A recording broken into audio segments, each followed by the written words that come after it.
Welcome to the call. I'm Kurt Brown, joined today by a couple other members of the investment team here that most of you already know, Josh Flade and Monica. Monica is actually working on the East Coast today, and so she's going to join us remotely. So hopefully the technology is good and sound and all that fun stuff. So let me see here. Let me get this off my screen. You guys can see my screen okay here.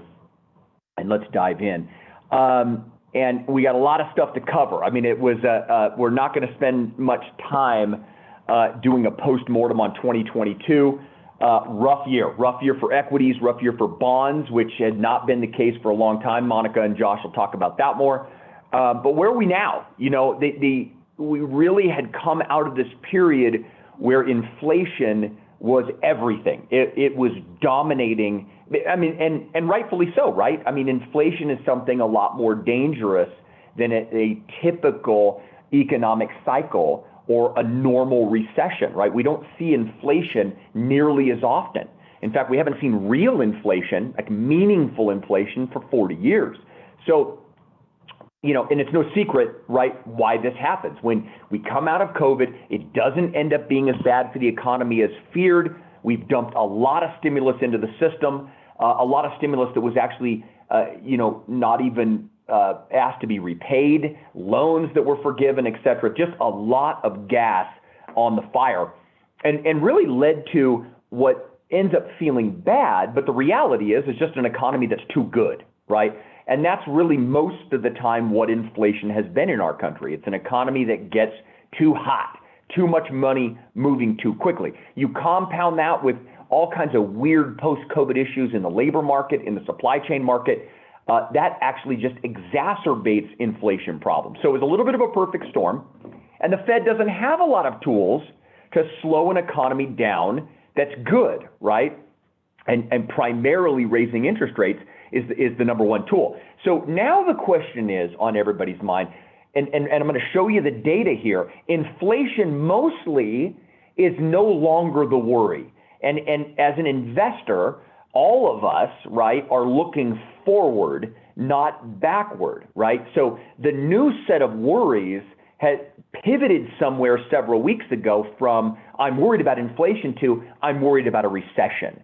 Is the Fed overdoing it? Are they raising rates too quickly? So let's go through some of the data, right? Here's, Powell calling his shot. He's told us that he's probably going to over-tighten. We are going to err on the side of being sure inflation is off the table. So here's all the money printing going through COVID and coming out of COVID, and here's all the global central banks reducing the amount of liquidity in the system, right? Manufacturing orders, 40-year low, right? Is it working? Yes, it's working. We're seeing a lot of slowing. Durable goods, multi-decade low in the big, expensive stuff that you buy for your house. The number of consumer goods being shipped into the United States went straight up, coming out of COVID, now straight back down, right? And by the way, it kind of makes me laugh a little bit because we were making fun of the transitory people in the fourth quarter of last year, but now it's starting to look like maybe it really kind of was transitory, right? What's your definition of transitory, and what time frame are you looking at? Right. We were all teasing the transitory audience, but all these charts kind of now look like it was transitory, right? With a little bit of help from our friends at the Fed. Inventories, right? This is a very deflationary data point. Inventories for most retailers have exploded. They're sitting on plenty of supply. Anecdotally, I'm going around doing my last minute Christmas shopping, 3 days before Christmas. I'm in Walmart trying to buy a toy, and the shelves are packed. There's nothing out, right? So the combination of a little bit of a slowing economy combined with a lot of inventory tends to put a cap on prices, right? You look at shipping rates. I mean, look how quickly this is coming off the board. So when inventories are high and the economy is slowing down, suddenly you can move stuff from China to the U.S. a lot quicker, down over 90% and right back to where we were, for several years before COVID. Same with used cars. We're seeing a real rollover here. By the way, December's numbers are in yesterday morning, a minus 14.9% over 1 year in cars. So that's a big deal because CPI is 15% cars.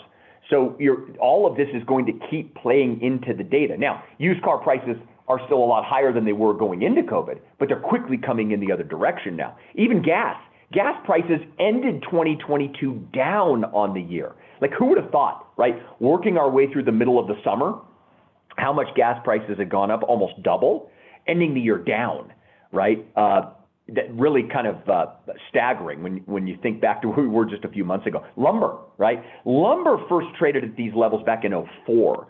So we're back at like an 18-year level for lumber, right? So again, quickly came off. We'll talk about that in housing, right? We'll show you a few slides in that in a second. Natural gas in Europe. This was a major concern, right? Look at gas prices.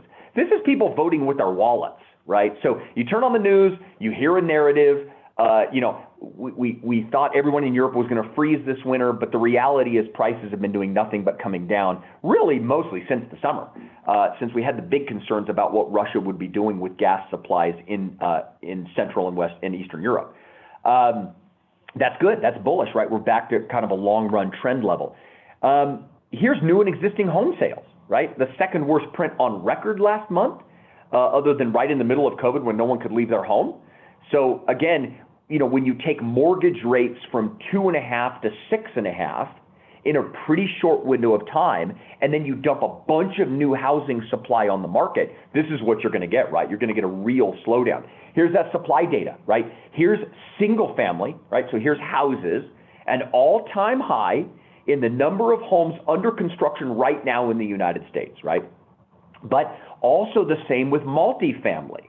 We're eclipsing here a record that's been in place for, 50 years in terms of the number of apartment and, condo and townhome type developments that are currently under construction. Again, all of this is deflationary.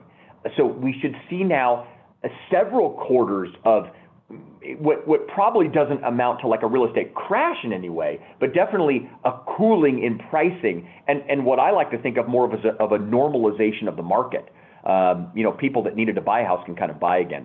We showed this last quarter as well. So, we're looking at some data here that usually travels in lockstep. So the inflation data in white has a tendency to travel pretty closely with what the prices paid are at the manufacturing level. Kind of a leading indicator, even food. This has been one of the stickiest. You go to the grocery store, this is what's still shocking to most people, but a great leading indicator in food has a tendency to be fertilizer prices, and they are absolutely cratering right now. So the farmers are sort of voting with their pocketbook as well. So we should, we've already seen it in the global food index. We really should start seeing those components in the CPI as it relates to food and grocery prices rolling over as well. So all of that is sort of supporting that inflation is really coming in. And if you look at it month to month, you see it, right? So if you look at it, and we're going to hear inflation tomorrow. We're going to get a CPI number tomorrow. Everybody thinks it's like somewhere between 6 and 6.5, right? So wherever it actually is, that's going to be over 1 year, okay? That's going to be the reading from January till now. But the reality is since June, inflation is tracking back at around 2.5%, right? So again, we've talked about this before. The inflation data can be lumpy and erratic when you're coming out of an inflationary period. So we could have a month where you see another upward spike in inflation, right? But when, all of the real-time data that we see is definitively showing inflation moving down. Okay, so how does the market price this in? Josh and Monica, I think, will probably elaborate on this in a minute, But what the market is saying and voting with their wallet is when they're buying in the futures market, right? Like you can go out into the future and basically bet on what you think interest rates are going to be. What the bond market as a whole is saying is that you're going to see a top in interest rates here in the spring.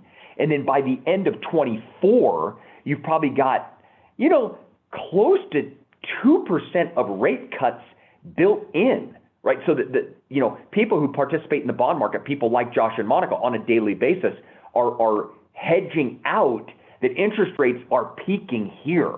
We're seeing it.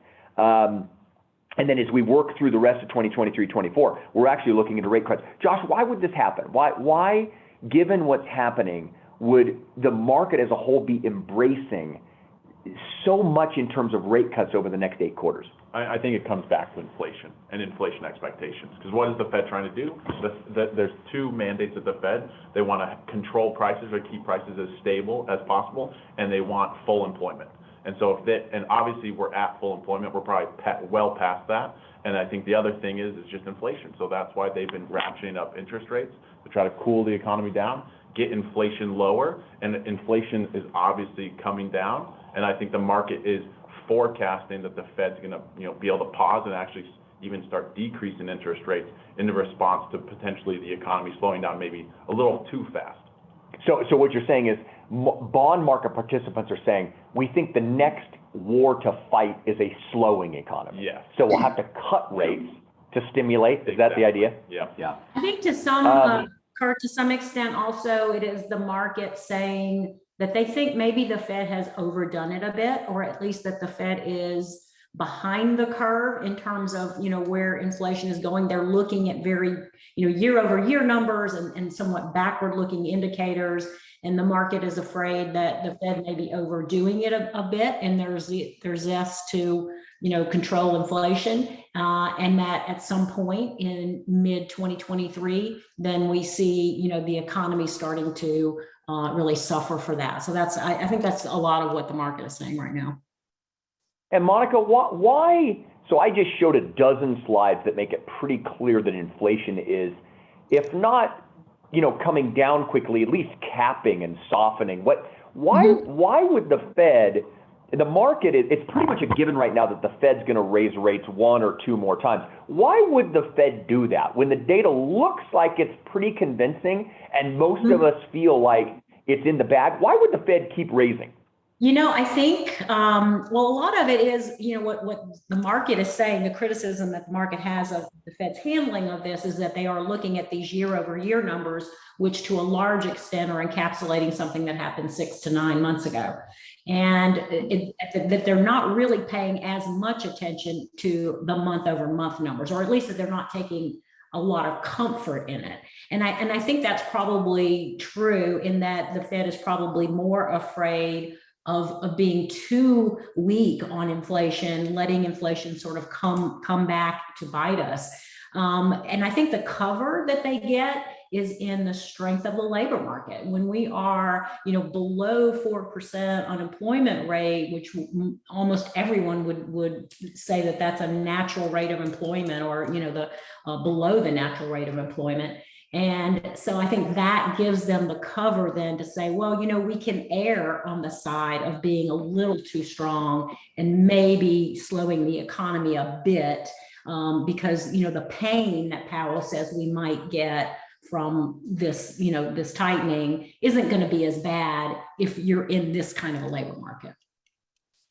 Yeah, and I would add that, if you harken back to what happened in the 70s and 80s, the Fed does not want a repeat of that, which was inflation was hot in the 70s, and they were fighting it by increasing interest rates.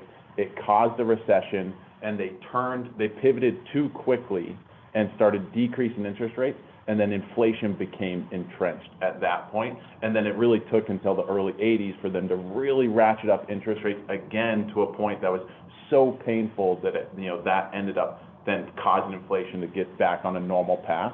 And they don't want to make that same mistake again. Yeah. I think you both are hitting the nail on the head. I also think that the Fed knows they blew it last year. They got behind. Yeah. I think they're playing catch up here because this is a kitchen sink environment. Because now if the Fed, they have all the cover, to Monica's point, they need in the labor data. We're not seeing the slowing in labor yet, right? This is like the easiest recession we've ever seen. Like, it's not a recession, but it's kind of a recession, right? Yeah. But and it's sort of like the Fed has the excuse to overdo it here and would actually give them more room to drop quickly if they needed it. But don't let inflation be a problem, right? And Powell has told us 17 ways to Sunday, we're going to overdo it if we have to here. Yeah. Right? And I think what's happening is risk assets are sniffing that out. We made lows in the summer in equities, for example. We have not returned to that. And the market's trying to bottom here and put something constructive together, because I think it's sniffing out that that's really what the Fed is doing. The Fed's not really raising because inflation's currently a problem. It's just we're going to be extra sure it's not a problem. Yeah. Okay, so how negative has it been? All of us on this call, would agree that the best time to buy risk assets is when everybody hates them, right? The best time to buy anything is when people are dumping it emotionally, right? So what does this look like? So many of you already understand what puts and calls are, right? Sometimes it's called derivatives, options, things like this. It's basically insurance on investments, right? So you can go out and you can buy puts, which is basically betting that stocks will go down. And historically, when people aggressively buy puts, you're usually at a market bottom. That's typically what we've seen historically because people are reacting emotionally, not really strategically, right? So we're seeing insane levels of people reaching for put protection in their portfolios. Here's the same data in another way. It's a different ratio, but it's basically looking at the same data. And we've seen record amounts of people. Now, many of them are more retail investors, but many of them are also institutions saying, I'm hedging against possible risk here, but to an extreme level, right? We also this, by the way, is really new data just last week. You see some of the sizes, some of the largest single week of selling of stocks, in 23 years, right? I mean, that's a big deal. That's a lot of negativity. That's a lot of pessimism. That's the kind of environment I want to be shopping in. Even professionals, okay? This is fund manager surveys, average cash levels in a stock fund, okay? And you can see historically when this has gotten up into this neighborhood, look what the S&P 500 has done the next 12 months, right? It's actually, for the most part, been very compelling, right? So when the pros are even nervous, right, you're starting to get to an area. Okay, this just came out last week. For the entire year of 2022, there was not one single week in the entire year where investors reported feeling more bullish than average. Not one week. I mean, look at this. I mean, look at '08, right? There's '08, right? This is '01, '02 when .com was completely falling apart, right? These are some pretty dark windows of time. I mean, this will show you how negative people have been. And again, that's a good thing. When people are feeling this negative, it shows you there are some assets that are probably being mispriced in the system. And then historically, when we've gotten to this level of selling, the next year in stocks have tended to be really good, always positive, and by a pretty compelling degree. Okay, so what do the fundamentals then look like kind of overall? Earnings, and this is revised lower, but earnings still really impressively growing. I mean, especially forget COVID for a second. Just take this trend line coming from before COVID. That's a lot of growth. And that is not indicative of an economy that's rolling over and really sucking wind and struggling. And the Fed knows this, right? So it's like, hey, the economy is actually in pretty good shape. Here's the same data in another way. Look at earnings of the S&P 500 companies coming out of COVID. So here's COVID, right? And then look at the slingshot higher, right? And this is what you get when you're just dumping PPP and every other type of stimulus into the system, and everybody's laying people off. Okay, now you have a situation where earnings can be record level kind of earnings. This clearly needed to come back down. So when you hear about earnings being lower than they might have been in the prior year, well, you almost kind of need that to happen. That's actually part of the inflation re-rating to get back to trend line here, right? There's some narratives that are just lies. If you turn on the mainstream media, you're going to hear a constant narrative about the amount of debt in this country. And remember, we've talked about this before. There are three borrowers. There's the government, there's corporations, and there's households, right? Whoops, sorry. These are the three borrowers in the system. It's the government that's holding the debt that looks scary is actually at the government level. That's who's been borrowing and printing, right? So what you're looking at here is for corporations, their interest expense compared to how much cash flow they've got. Well, look at this. We're back here to 50-year low, right? I mean, that's really, that now there's always exceptions. There are a lot of these zombie companies that we talk about out there. They are bloated with debt. They probably need to be bankrupt. But by and large, most corporations are not in any kind of trouble. Here's small business. Okay, this is Bank of America's small business clients and the average amount of bank deposits they have here coming into the fourth quarter. Well, look at that. So here's coming out of COVID, right? And here's PPP. So you kind of expected this, but you'd think this would go back down after the stimulus is coming off the table. Small businesses have continued to stockpile cash. That's not negative. That's a really bullish input, right? average investors are 24, 25% cash in their lives. I mean, they're sitting on a lot of cash. And by the way, the bank data shows this, right? Credit cards. You're hearing a lot that households are living off of their credit cards. Well, there has been an increase, but again, compared to the growth in the overall economy, actually we're not even keeping pace. And there's a couple of ways to look at that. Here's one of them. So here's household debt to your income, and then here's your total debt servicing ratio. This is just the average American household.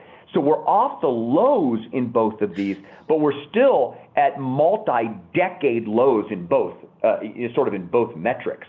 So the average household is actually really well positioned. Now, inflation has been really hard, especially on the lower income households. There's no way to get around that. That's murder for them, right? But the average household in this country has not really started to feel any kind of major stress here. You can also see this in credit utilization. So a lot of households have available credit. Are they using it? Well, they're not. I mean, this is '08, right? This is the financial crisis. Look how much lower credit utilization is both in credit cards and home equity. There's a lot of room for the average household to draw down credit if they need it, if they get into trouble, right? Usually in a time of stress, we're going to see this kind of spiking. Okay, this is the bank data that I was referring to. So banks, right, the loan deposit ratio, here's all that means. You put $100 in the bank, how much of your $100 are they lending out, right? So we peaked around 105% in the financial crisis. We're sitting around 60% here, okay? And again, a 65-year low. Banks have so much cash on hand. In fact, I saw the other night the reverse repo window was like $2.5 trillion or $2.8 trillion. Yeah, banks don't even know what to do with it. They're trying to give it back to the Fed to get a little bit of interest rate on it. Here's one of the reasons this is the case. And again, this is a very bullish thing for our economy. Bank of America reported last quarter what their loan portfolios look like. So look at the FICO scores. So to get a home equity line of credit, you have to have an average 792 to get a HELOC from B of A, right? So they're just not lending to that subprime part of the market, right? And they're sitting on all of these cash reserves. Again, this is a really healthy, sort of barometer of where our financial system is at. Okay, let's talk risk assets, and I'm going to throw it over to Monica and Josh, and we'll talk fixed income a little bit more and bonds and rates. But how are assets cheap? They're really not, right? They're under the 5, 10, and even 15-year average now, the S&P 500, and how expensive it is. But it's not cheap. We're not down here at '08 levels. We're not down here like at this, COVID level quite yet. But we're sneaking up on, and we're starting to see a lot more interesting value in the market. At the end of last year, I was hearing a lot of saber rattling about tech stocks being so awful and comparing it to the .com. This is how expensive tech stocks got in the .com. Here it is here, compared to the rest of the S&P 500. We're not even close. This is completely apples and oranges. And by the way, I can show you all kinds of data showing that even though there is junk in the system right now, it's not anything like it was during the .com era where people were just buying complete garbage on hype. Here's another one that's interesting. Roughly 12% of all stocks traded in the United States are trading for cash. That's crazy, right? So that's getting down to some compelling levels. Small caps are getting back to an all-time historical cheap. Mid caps really also getting back down to really low end. So a lot of, some of the smarter money managers we use are shopping in that wreckage. And with a dollar that's starting to come in and ease a little bit, you're going to start seeing more pickup in small and mid-cap companies. Growth stocks, right? But they've been bludgeoned. We really saw it in the fourth quarter with a lot of the big cap tech stocks, but they're getting back to a level where historically it was super compelling to start buying growth stocks again. And then emerging markets. I mean, when is their time? They're acting better right now than most of the world, but talk about cheap. Relative to the rest of the world's assets, emerging markets are really, really cheap. Okay, a couple points of just quick context.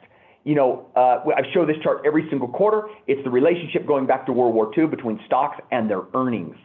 So in the long run, when you're building an investment portfolio, you really are buying the future earnings of the very companies that you're investing in. And in the short term, sometimes these things come unglued. But for the most part, these things are really tracking over time one another. And that's why we obsess so much about earnings. So one other thing I kind of want to touch on that I think is interesting. I hear a lot of people say to me, hey, listen, I'm worried about what's going on.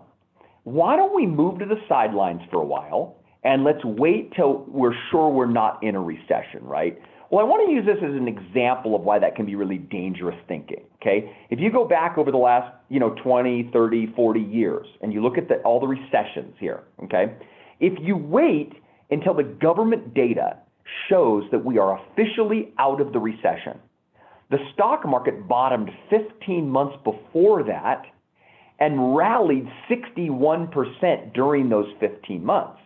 So it can be really dangerous to have an investment strategy of looking backwards at data. We want to be looking forward, right? And so we want to be building portfolios, understanding we are going to have market sell-offs, we are going to have bear markets, but you don't want to drive looking out the rearview mirror. And I've seen this happen with investors, time and time again. And I get that question right now.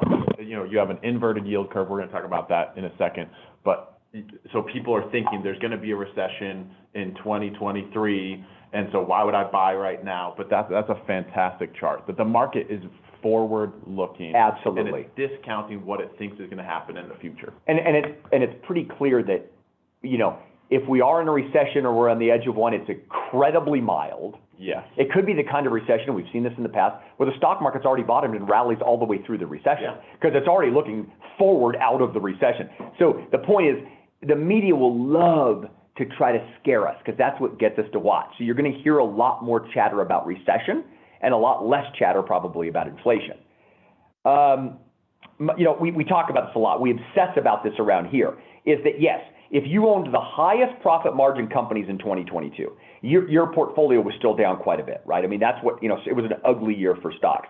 But look, if you own the really low profit margin businesses, you got bludgeoned. This is the kind of thing that can irreparably damage your retirement account, right? So yeah, we might always have a small portion of more speculative high growth assets, but for the most part, you want to own really high quality types of assets in your portfolio. For exactly this reason that you're looking at there. We've talked about the zombie companies almost every single quarter. We continue to worry about them. This is why you got to be careful about the assets that you buy and be disciplined about that. So, all right. Okay. I probably said too much. I'm going to throw the pen over to you. Okay. So we'll jump into this, and we'll keep this relatively short. This is the bad news, and the bad news is that over this last year, yields have gone up. I think everybody's seen that, right? The Fed's pushed interest rates up. That's had implications on all the different types of bonds that are out there. And so looking here at this chart, I'll try to walk you through this. This is the Treasury yield curve over this last, 1 year ago. And so this is, so if you bought a 3-month Treasury, right, you were getting paid almost nothing. Now, fast forward to, I pulled this data actually fresh this morning. This is what the yield curve looks right now. So we've seen an inversion, an inverted yield curve on the front of the curve, right? And so this is higher than farther out here. And then you've seen this massive shift up. And you're talking about, massive, right? 200 plus basis points on the long end of the curve. That's an incredible picture here. 400 basis points on the front of the curve. So this kind of paints a picture of, this is the bad news. Yields have gone up. And by the way, the green line there, for clarity, because the media loves to talk about the, quote, inverted yield curve. Mm-hmm. Sounds very sophisticated. How does that compare to the green line? What is that? I'm just explaining to people who might not know what the inverted yield curve is. So it all just depends on the definition that people are talking about, but I think a common definition is the 2s, 10s. So what they're looking at is they're looking at this 2-year mark. If you look down here, they're saying, hey, what's the 2-year yield versus this 10-year, right? And almost always you get more money if you loan people money for longer. You get more. Exactly. But what if it's backwards? Then it's, and that's really because of what the Fed's doing, right? They're pushing interest rates up on the front of the curve. Yep. But people, longer term are thinking, hey, we want to maybe get a little bit more defensive, so we're going to be buying longer term bonds, get some duration, and that's what's causing this inverted yield. Well, and to put it in more of a normal everyday language, we're more worried about the short term than we are the long term. For sure. Right. For sure. Yeah, and if you think about it, what really drives the long term part of the yield curve is growth and inflation expectations. Right. And so with inflation coming down, expectations, maintaining in that like 2.3% area over the long run. That's why you're seeing the 10-year kind of in that 3.5%. And in the 80s, you saw the long end of the curve move way up also, because it looked like inflation might not ever get reeled back in, right? Yeah. So I was talking about this. Yields are higher, and what does that mean for your portfolio? Well, there's an an inverse relationship between yields and bond prices. So if yields have gone up, then bond prices have gone down, and this has been truly a historically bad year. So this is data going back to 1928, and we're looking at U.S. Treasury bonds, and we're looking at BBB or investment grade corporate bonds, going back also 95 years of data. And when you look at 2022, U.S. Treasury bonds on average were down about 17.8%. That's actually the worst year in the last 95 years. Yeah. Then when you look at corporate bonds, it's right up there. You have to go back to 1931 to have a year to be this bad as far as investment grade corporate bonds. So it just paints a picture of just how bad this last year was. It was really bad. Can you put into, you or Monica, either one of you, put into, okay, our whole lives, we hear, if you want safety, put some of these treasuries and safe bonds in your portfolio. You get to the end of the year and you got murdered. Yeah.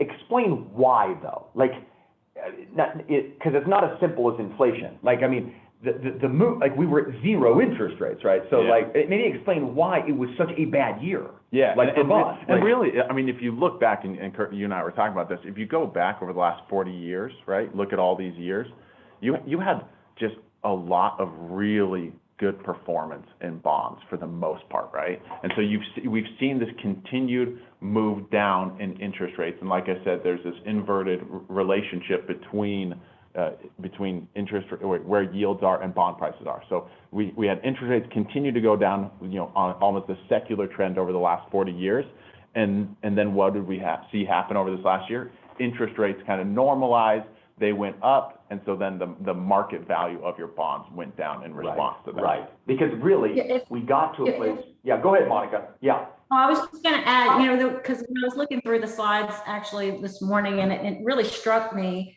We've heard so many times over the last year about what a horrible year in fixed income it was because of these big negative numbers. And, we always tell people we're putting into context the risk in fixed income versus equities is, equities, you can typically have a 15 to 20% down year. That's a decently bad year in equities, but you almost never have, you don't have that many down years in fixed income, and you don't have really big down years. So 5% down, before this was a painful year in fixed income. And when I look at actually, just thinking back, putting into context in my career, the years that have felt bad, felt really painful in fixed income were mostly around like that 1987 number, which was a 5% down number, and that 2009, which of course was great financial crisis. Those were painful times, but this in contrast though to the painfulness of this downturn, which was huge, but it was that because of the move in interest rates. It wasn't about people being afraid of credit, afraid of getting paid back, or being afraid of liquidity, which when I look back on the 87 and the 2009 experiences, those were really more just about credit and liquidity. There were liquidity crunches. There were people afraid that, businesses were just going to roll over and everybody was going to default. And that's what that pain was about. So this has felt very, very different. Yep, definitely. So this is the good news, though, is that yields are higher. And so this chart here shows a bunch of different lines, right? So I'll walk you through. This blue line, this is that treasury curve we were just looking at.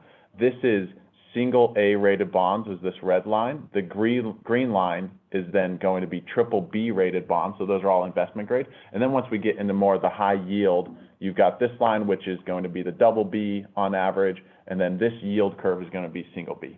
And so the thing I just want to point out is that there's some really interesting stuff going on the front of the curve where you actually see that you can buy U.S. Treasuries on the very front of the curve that are yielding more than single A rated corporate bonds. It's crazy. That's a bit of an anomaly. And that actually is, we've actually seen a lot of people put a lot of money over the last, 3-4 months into short-dated treasuries, short-dated investment-grade corporate bonds because there's such an attractive yield on the front end. And are you and Monica going to touch on cash management a little bit here and what we're seeing? I mean, we can, yeah. Because, and I think this is a very important thing to point out, and because it's incredibly rare. Normally, banks will pay you, whether it's on a savings account or a CD, they're going to pay you somewhere around what treasuries are yielding, not too far away from it, right? Because it's all short term, it's really liquid, really safe.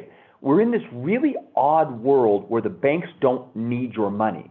Yeah. They're sitting on trillions in cash and they're not trying to raise more short term checking deposits, right? So you can't get much money still from the bank, even with treasuries with where it is on your screen.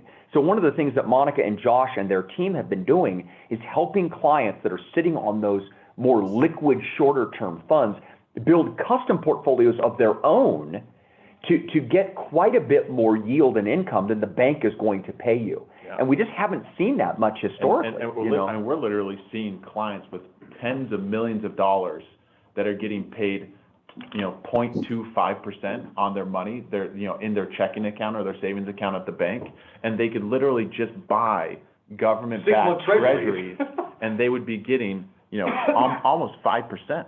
Right. This is an incredible opportunity, especially if people want to keep that very liquid. Yeah. And so they're like, hey, I don't want to go out and buy long-dated bonds.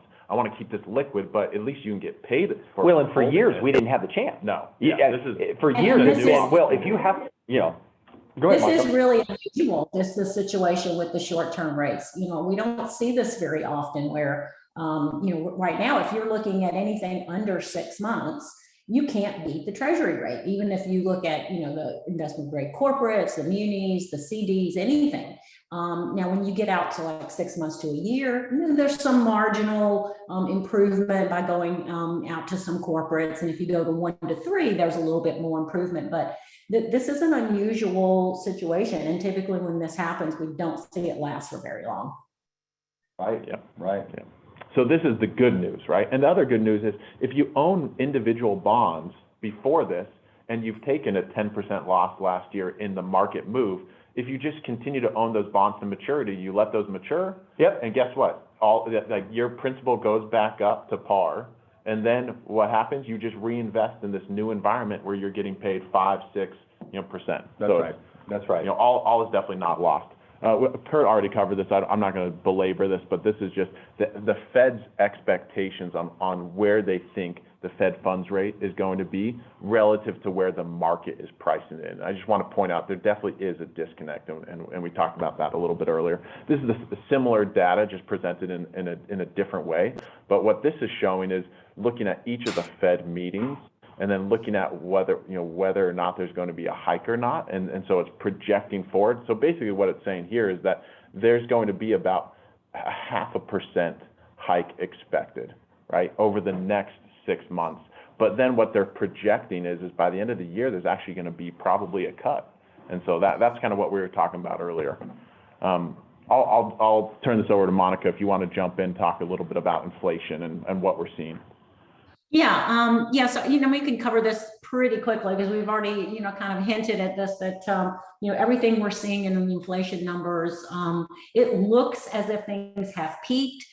Things are starting to roll over pretty fast in the major components of inflation as well. If we go to the next slide, if you can remember, Josh has done a really good job in the last year, really, of looking at the breakdown of what's been coming out in the inflation numbers and showing us, where are the bigger drivers. And it's been used cars have been a big one, housing, energy, food. Those have really been like the top 4 really drivers of what's been going on in inflation. You can see the used car number really starting to roll over. That's one of the bigger ones. And that, though, if you recall, has really been driven a lot by some of these pandemic-related shortages, the chip shortage, which prevented people from being able to get new cars drove everyone into the used car market, which then drove up the price of used cars and trucks specifically as well. That was a high demand item. The price of new or used trucks actually was exceeding the price of a new truck, which you really couldn't get, but that was really quite an anomaly, and all of that is starting to roll over. If you look at the next slide, we looked at housing numbers that tend to be a big driver within the inflation component, but this is starting to decrease as well. But if you recall also from some of our previous discussions on inflation, the housing component that goes into CPI, it's not just housing prices, which of course everybody knows we had a huge run up in housing prices last year, started to come off in the last few months, but also things like rents and what's called owner's equivalent rent, or really just how much people think they could rent their house out for. Those things have been driving those housing numbers up all through last year. They're starting to really roll over a lot. And then if you look at the energy prices as well, and Kurt mentioned this early, on energy prices driven by the tremendous downfall in the price of oil. Oil went from like $120 a barrel mid last year to now we're sitting at somewhere around $77. So huge decrease, which is then of course driven decrease in price of gasoline and everything else related to that, transportation and the price of transporting goods, which all of that works its way eventually through the inflation numbers, but it just, it takes some time. And that's really what's been driving, I think, a lot of the criticism of the Fed's actions, in that they're looking at all of these backward looking numbers and maybe getting a little ahead or being a little too zealous on raising rates and possibly pushing the economy into recession next year.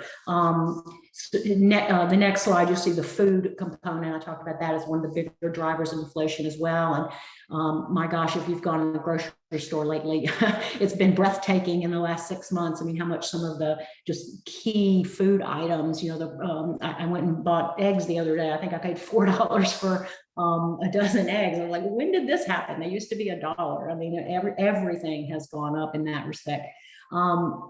But so it's undeniable. We saw a huge run up in inflation, that we are seeing those numbers come down. But I think the key questions here are going to be whether these recent month-over-month decreases are going to continue or level off, at least, so that we don't necessarily think the prices of everything is going to go down, but we just think they're not going to grow at the rate they had been growing. And so again, eventually these month-over-month numbers feed into the year-over-year numbers, and all of that starts to roll over as well and starts to drive more of the Fed decision making.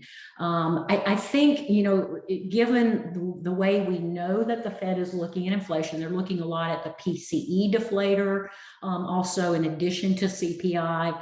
I think we just haven't seen big enough decreases in the month-over-month numbers, though, to really deter them from their path at this point. I really wouldn't see them coming off of the 50 basis points or so hike that we think they're going to do the next time.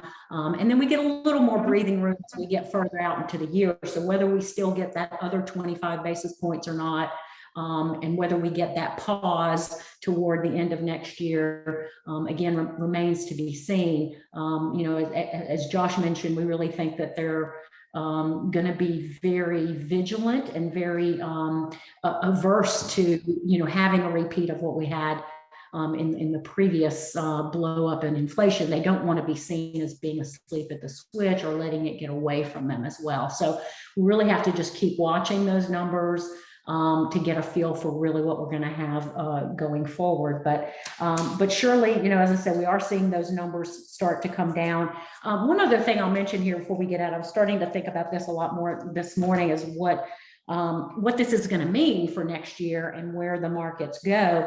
I've been thinking more about this, the whole idea of the wealth effect, and you've probably heard that mentioned before, but what that is just the things that drive people to feel wealthy then keeps them buying, keeps them consuming. And the consumer, in the form of retail sales and consumption, that's what really drives the economy, and drives corporate earnings, and thus will, keep the stock market advancing. But that wealth effect is a combination of things like not only stock prices themselves, house prices, but also jobs. Those things, if people know that jobs are plentiful, they know that wages are going up, they know that their house is worth more than it was last month, the stock market is doing well, they feel wealthy and they go out and spend. And we've seen that throughout all of this. If you look at how much people are still spending, even in the face of all of this inflation, they're still getting out there and spending. So I think we can continue to have that next year,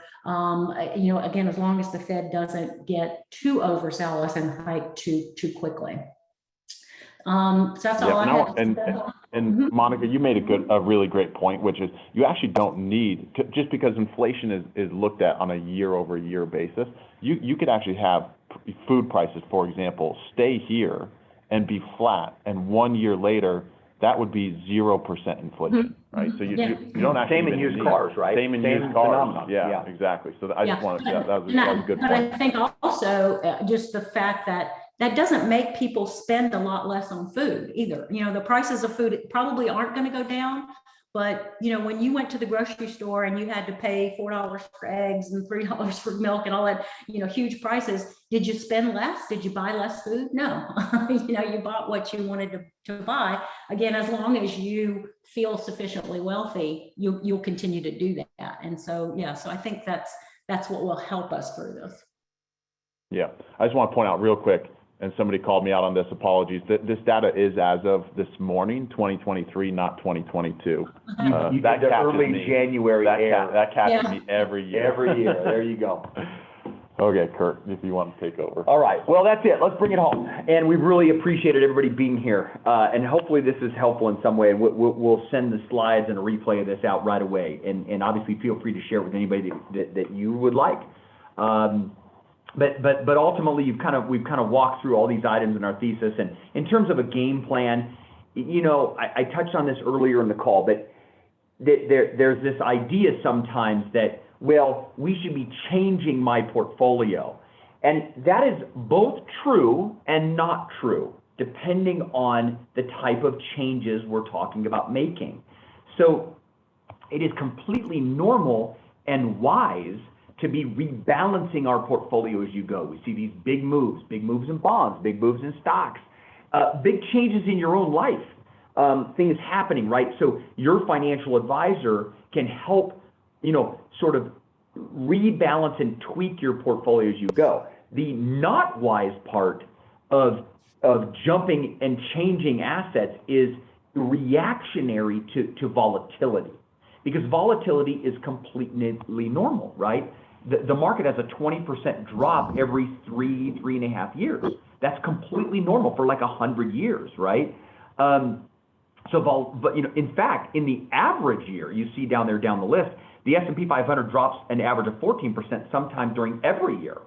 So that's kind of normal. But there's some things that we notice that people do wrong. They get very complacent. There are too many investors that are sort of like, I don't really understand what I own. I trust this one person. I don't really ask any questions. And I'm kind of just working on hope. And hope is not an investment strategy, right? And so that's why we really want to do our best to understand what we own and why we own it. And there is not one right answer. We have clients all over the place in terms of the types of portfolios they have built to match their lives. We can't get caught up and obsess about, did I beat the S&P 500 or not? Because for most of us, that's not actually the objective of our finances. It's highly custom. It's very personal, right? We want to own high quality assets. We talked about that earlier. So in times of stress, we sleep well at night. Even if the portfolio might be down a little bit, what's the probability that Apple's going out of business? Well, it's 0, right? But the stock might be volatile, right? And that's that volatility thing. And not abandoning important asset classes. We've gotten to a point where people had completely written off energy stocks, and then they had a massive year. Then people wrote off value stocks, and they had a massive year. I've seen this my whole career. Emerging markets. Yep. Like the developed international markets. And both of those have had a really good run over the last few months. Yeah, they really have. And could run a lot further. But we got to the point last year where many people would say to me, don't even think about adding international companies to my portfolio. Well, that's usually kind of indicative of where people are at psychologically. So that's it. We hope everybody has a fantastic month.